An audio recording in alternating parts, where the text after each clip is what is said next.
আসসালামু আলাইকুম গাইজ, আজকে আপনাদেরকে দেখাবো আমার ডালিম গাছের ডালিম ফল। তো চলে আসলাম আপনাদের দেখানোর জন্য আজকে আমার ডালিম ফল।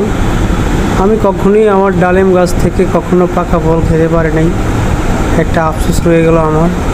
তো আজকে গিয়ে দেখি একটি ফল খুবই বড় হয়েছে, বাট ভাবছি যে হয়তো বা পাকে নেই, আবার ভাবছি যে পাকতেও পারে, কারণ সাধারণত গাছের এই ফলগুলো কালার আসে না।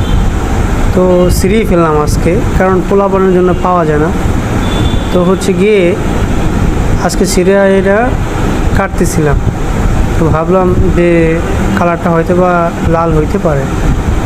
তো এই জন্য কাইটা যখন বের করলাম তখন দেখলাম যে না, আরও কিছুদিন লাগতো, এখনও সাদা রয়ে গেছে, পুরোপুরি এখনও পাকে নেই, পুষ্ট হয়নি, এখনও বিচিগুলো শক্ত অনেকটা, আর হচ্ছে রসালো হয় নাই, কিন্তু হালকা হালকা মিষ্টি মিষ্টি লাগছিল, বাট এখনও পাকে নেই।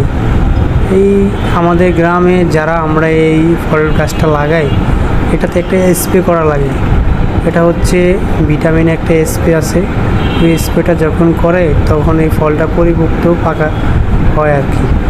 তাছাড়া এটা পাকে না, এটা নর্মালি এরকমই থাকে, পোলা পানি নষ্ট করে ফেলায়। বিচিগুলো অনেক শক্ত থাকে যখন না পাকে, আর এটা এখনও পরিপক্ক হয় নাই। পরিপক্ক যদি হয় তো কালারটা লাল হয়ে যাবে, আর হচ্ছে গিয়ে রসালো হবে। তো আর কিছুদিন হয়তো বা 10-12 দিন রাখলে ফলটা ভালোভাবে পাকতো। তো আমি তো আর ধৈর্য সহ্য করতে পারি নাই, ভাঙ্গা ফেলাইছি। কারণ হচ্ছে আমি কখনো পাই না ফলটা, আমি যখনই যাই তখনই গিয়ে ছোটো ছোটো ফল পাই, বড়গুলো পোলাপনে নষ্ট করে ফেলে, কারণ এই ফলটা ওরাও খেতে পারে না, শুধুই ওরাও নষ্ট করে ফলটা।